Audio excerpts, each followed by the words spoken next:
Avez-vous déjà eu l'impression de mener des batailles invisibles chaque jour? Vous vous réveillez avec 1000 pensées qui se bousculent, vous faites face à une pression écrasante au travail, à des doutes sur votre avenir. Et pourtant, vous devez continuer à avancer comme si de rien n'était. La plupart des gens passent leur vie entière à se sentir submergés, réactifs, constamment à la merci des circonstances. Ils laissent la peur prendre leurs décisions, ils laissent le doute contrôler leurs actions. Ils cèdent leur pouvoir à tout le monde et à tout ce qui les entoure. Mais et si je vous disais qu'il existe un état d'esprit capable de transformer tout cela? Une façon de penser et d'agir qui vous rend inébranlable face à n'importe quel défi.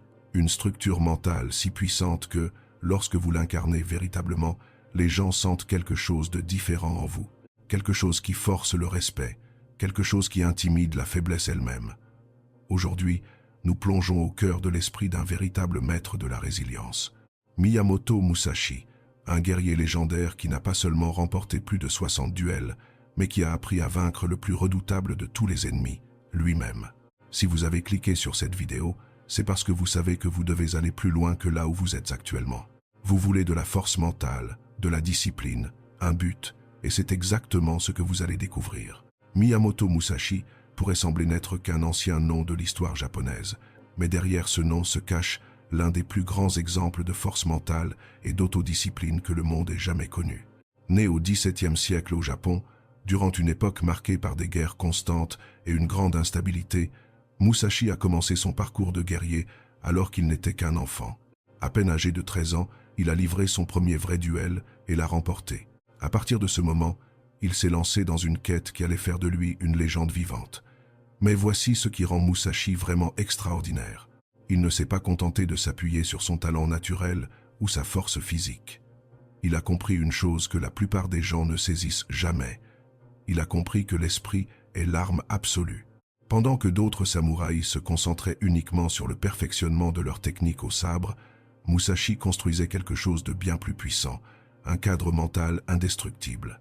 Musashi n'était pas seulement un samouraï imbattable, connu pour n'avoir jamais perdu un seul combat sur plus de 60 duels. Il était aussi un profond stratège, un philosophe et un artiste. Ses réflexions ont été immortalisées dans le célèbre livre des 5 anneaux, où il ne se contente pas d'enseigner des techniques de combat, mais révèle des principes sur la façon de vivre avec un but, de la clarté et une maîtrise intérieure. Ce qui est fascinant, c'est que Musashi gagnait souvent ses duels avant même qu'il ne commence. Sa réputation de force mentale était si légendaire que de nombreux adversaires préféraient déclarer forfait plutôt que de l'affronter. Il ne s'agissait pas seulement d'habileté au sabre, il s'agissait de l'aura de confiance absolue et de détermination inébranlable qu'il projetait.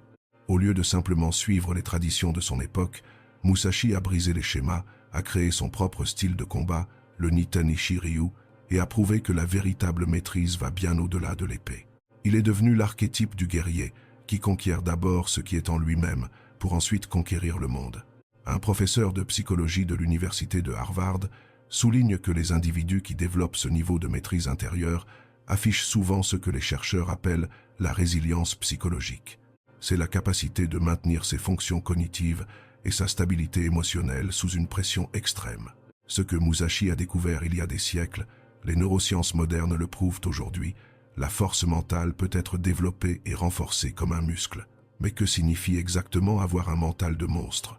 Nous ne parlons pas d'agressivité ou de brutalité, mais plutôt d'une force mentale inébranlable, une force qui naît de la discipline, d'une concentration absolue et de la capacité à rester stable quand tout semble s'effondrer autour de vous. Pensez à la dernière fois où vous avez fait face à une situation vraiment difficile. C'était être une confrontation au travail, une crise financière ou une perte personnelle. Comment avez-vous réagi? La plupart des gens paniquent, prennent des décisions sous le coup de l'émotion ou se ferment complètement. Mais et si je vous disais que ces moments de crise sont en réalité vos plus grandes opportunités de forger votre force mentale? Musashi incarnait cet état d'esprit. Il ne s'attendait pas à ce que la vie soit facile. Il devenait plus fort à chaque difficulté. Il avait compris que l'adversité n'était pas quelque chose à fuir. C'était quelque chose à accepter comme un maître. Avoir un mental de monstre, c'est regarder les défis avec les yeux de quelqu'un qui se demande quelle leçon cette épreuve est venue m'enseigner. C'est transformer la douleur en carburant, l'inconfort en croissance et la peur en stratégie. Voici ce que la majorité des gens ne comprennent pas. La peur n'est pas votre ennemi. La faiblesse n'est pas votre ennemi. Votre véritable ennemi, c'est de laisser ces choses contrôler vos actions. Au lieu d'éviter la souffrance, vous l'affrontez de face, avec courage et présence. Ce type d'état d'esprit est rare mais possible. Et lorsque vous le développez, peu importe que vous soyez dans une salle de réunion face à une crise d'entreprise, que vous gériez un problème familial ou que vous meniez une guerre intérieure, vous restez calme, lucide et déterminé. Parce que le monstre n'est pas celui qui hurle, c'est celui qui ne recule jamais. C'est la personne que les autres regardent en se disant qu'il y a quelque chose de différent chez elle. Quelque chose qu'ils n'arrivent pas à définir précisément, mais qu'ils respectent profondément. Un chercheur du département de neurosciences de l'université de Stanford a découvert que les individus qui pratiquent ce type de conditionnement mental présentent de véritables changements mesurables dans la structure de leur cerveau, en particulier dans les zones associées à la régulation émotionnelle et à la réponse au stress. Le cerveau se recable littéralement pour mieux gérer la pression.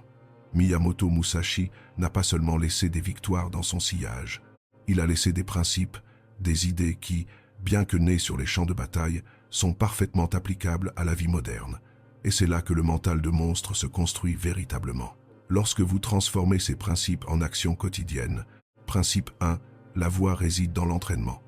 Le premier principe est direct et puissant. La voie réside dans l'entraînement. Pour Musashi, chaque jour était une occasion de s'améliorer. Il ne s'entraînait pas seulement pour vaincre un adversaire, mais pour se surpasser continuellement. Mais voici ce que la plupart des gens comprennent mal à propos de l'entraînement. Ils pensent qu'il ne s'agit que des grands moments, des séances intenses, des percées dramatiques.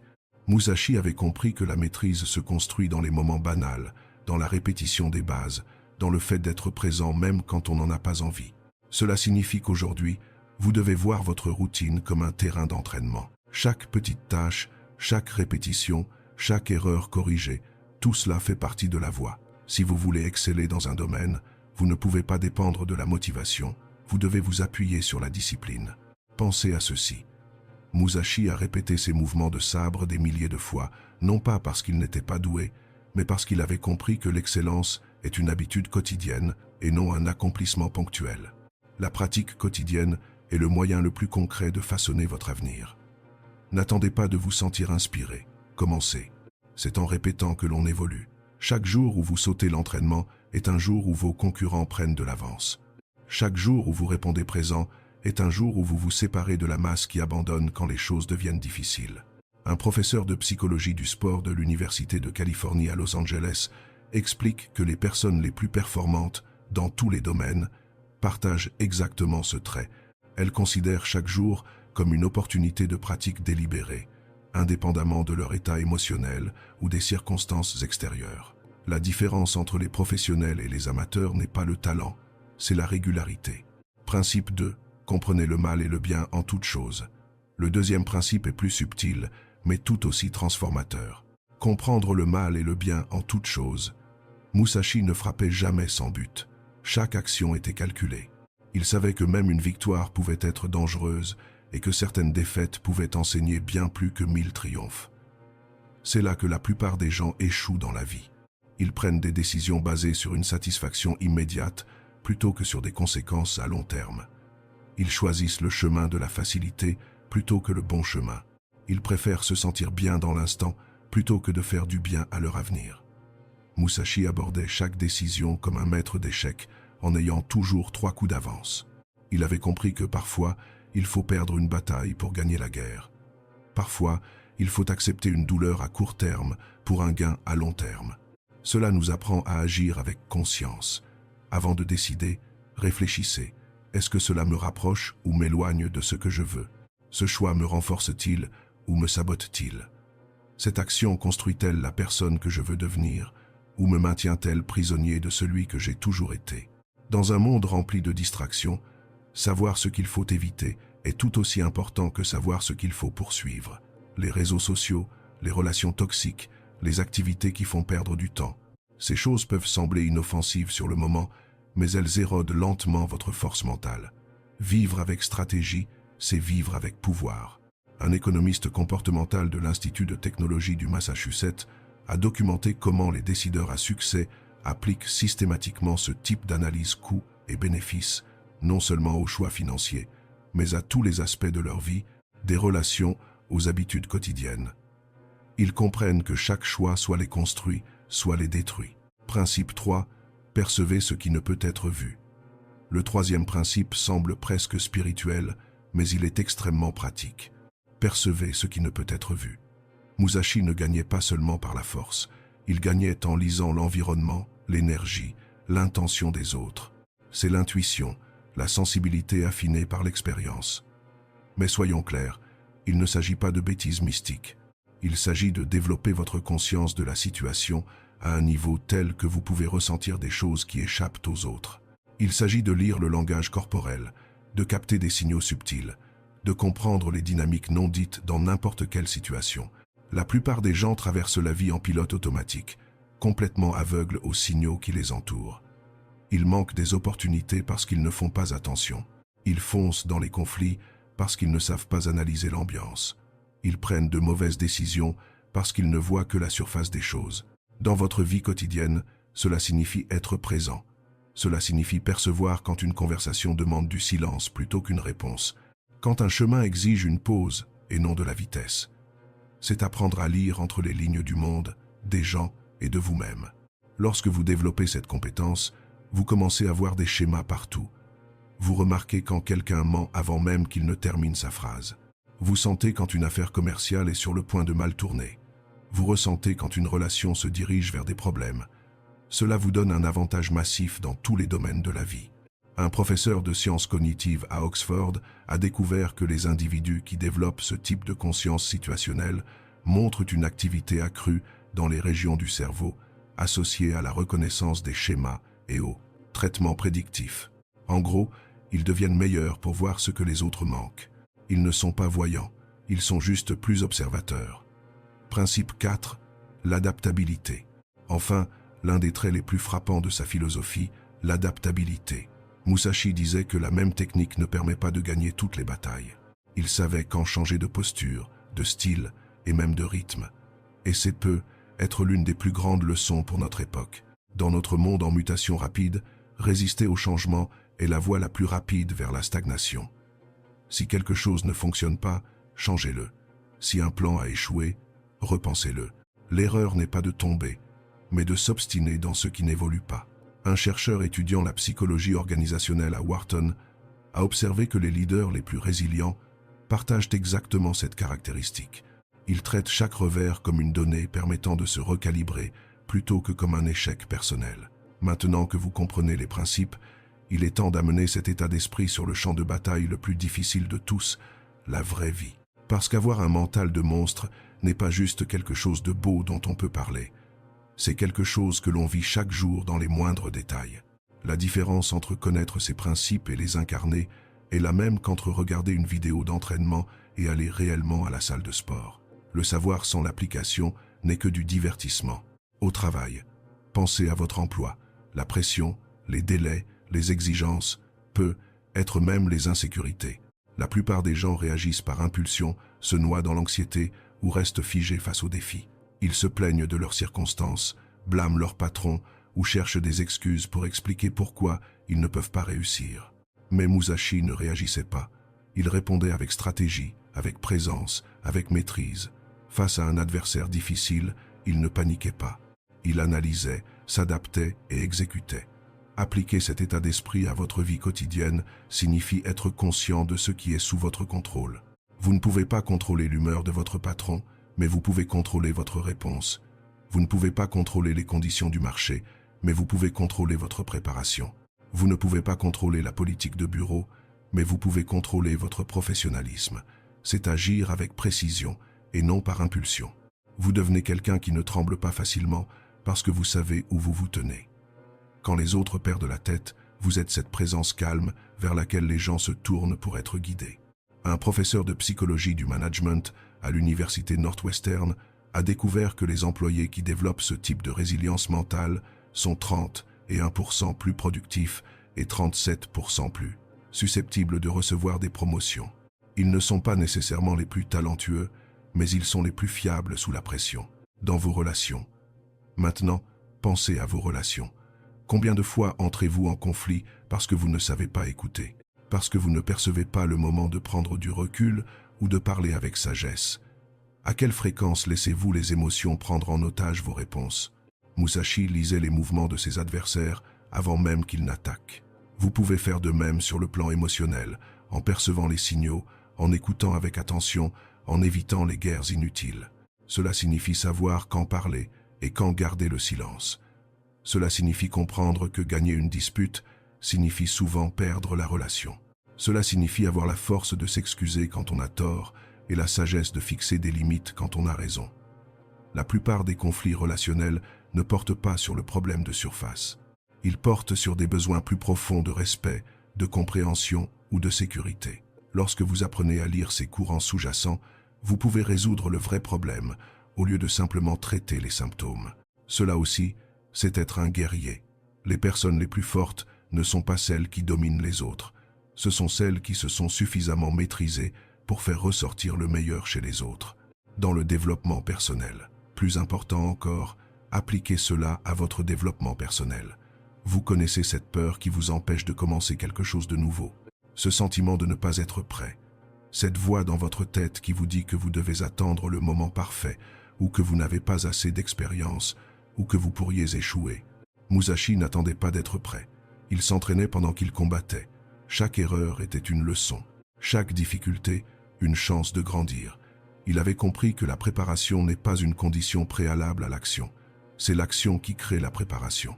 Le mental de monstre transforme chaque moment difficile en terrain d'entraînement. Cette opportunité de parler en public qui vous terrifie, terrain d'entraînement. Cette idée d'entreprise qui semble trop risquée, terrain d'entraînement. Cette conversation difficile que vous évitez, terrain d'entraînement. Il n'y a pas de défaite pour ceux qui décident d'apprendre de tout. La vie ne vous épargnera pas, mais vous pouvez décider de l'affronter avec courage, avec stratégie et avec un but. C'est ce qui sépare ceux qui survivent de ceux qui deviennent inébranlables. Un chercheur en psychologie du développement à l'université Yale a suivi des individus sur des périodes de 20 ans et a découvert que ceux qui considèrent les défis comme des opportunités de croissance affichent des niveaux de satisfaction et d'accomplissement nettement supérieurs à ceux qui fuient la difficulté. Si vous voulez incarner ce mental de monstre, il vous faut un rituel quotidien, simple mais puissant. Quelque chose qui aiguise votre esprit chaque jour, tout comme Musashi aiguisait son sabre. Mais voici la différence cruciale entre les personnes qui réussissent et toutes les autres. Les personnes qui réussissent ont des systèmes, pas seulement des objectifs. Elles ne comptent pas sur la motivation. Elles comptent sur la discipline. Elles n'attendent pas l'inspiration.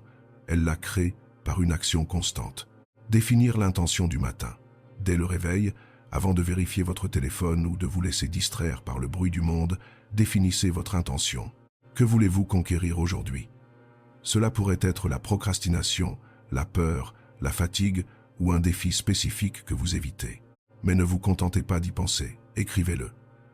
Il y a quelque chose de puissant dans le fait de poser un stylo sur du papier. Cela transforme une pensée vague en un engagement concret, l'action stratégique. Ensuite, choisissez une action qui symbolise cet engagement, un entraînement physique qui prouve que vous pouvez surmonter l'inconfort, une lecture qui élargit vos connaissances ou une conversation difficile que vous repoussez.